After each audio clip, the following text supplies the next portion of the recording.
এই ভ্লগটা কিন্তু জামাই ষষ্ঠীর এবছরের।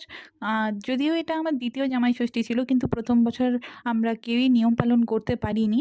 তো এবছর আমরা নিয়ম পালন করেছি। তো সকাল, সকাল মা পুজো দিয়ে দেখলাম সমস্ত কিছু রেডি করে ফেলেছে, আর আমরাও রেডি হয়ে শার্ট নেব বলে রেডি হয়ে গেছিলাম। আর এই পাঞ্জাবিটা কিন্তু পাপাকে এবার আমি গিফট করেছি জামাই ষষ্ঠীতে। তারপরে সকালবেলা মিঠি চলে আসলো, আর মিঠি আর ইরা দেখো এখানে খেলছে। তারপরে বসে পড়লো হচ্ছে দিদি আর জামাইবাবু শার্ট নিতে। এটাকে আমি শার্ট নেওয়া বলেই আমি জানি, মা ষষ্ঠীর শার্ট নেওয়া বলেই আমি জানি। তোমরা এটাকে কী নামে জানো আমি জানি না। তো এই দেখো বসে, বসে ওরা শার্ট নিচ্ছে, সমস্ত রিচুয়ালস পালন হচ্ছে।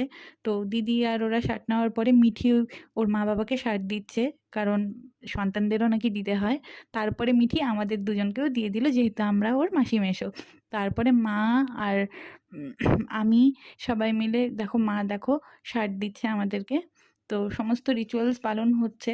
এখানে আমি যতটা সম্ভব আমি তোমাদেরকে তুলে ধরার চেষ্টা করেছি। আর সেদিন এত গরম ছিল, এই শাড়ি পরে আমি ঘেমে নিয়ে সত্যি বলছি একসা হয়ে গেছি। তো তোমরা ভিডিওটা শেষ অবধি অবশ্যই, অবশ্যই দেখবে, আর কেমন হয়েছে অবশ্যই আমাকে জানাবে। তো এখানে সমস্ত রিচুয়ালস পালন করা হয়ে যাওয়ার পর আমরা কিন্তু খাওয়া-দাওয়া করেছি, অনেক আনন্দ করেছি। আমি সবটাই তুলে ধরার চেষ্টা করেছি তোমাদের সাথে। তো এই দেখো দিদিও কিন্তু মিঠিকে শার্ট দিল, তারপরে মা-বাবাকেও দিল, তারপরে আমিও দিয়েছি। সেটাও তোমাদের সাথে তুলে ধরার চেষ্টা করলাম। এরপর তোমাদেরকে আমি দেখাবো যে কি গিফট পেয়েছি। ঠিক আছে? কি গিফট আমি পেয়েছি, কি গিফট মা-বাবা আমাদেরকে দিয়েছে, দিদি কি মা-বাবাকে গিফট দিয়েছে, সবটা যদিও আমি কভার করতে পারিনি, যেটুকু পেরেছি আমি করছি।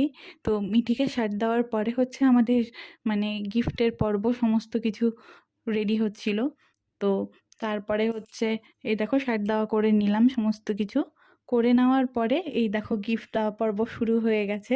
তো মা আমাকে এটা গিফট করেছে, আর এই দেখো মাকে একটা চুড়িদার আমি গিফট করেছি, সেটা প্যাকেটেই ছিল। তারপরে কিন্তু এই দেখো খাওয়া দাওয়া শুরু হয়ে গেল।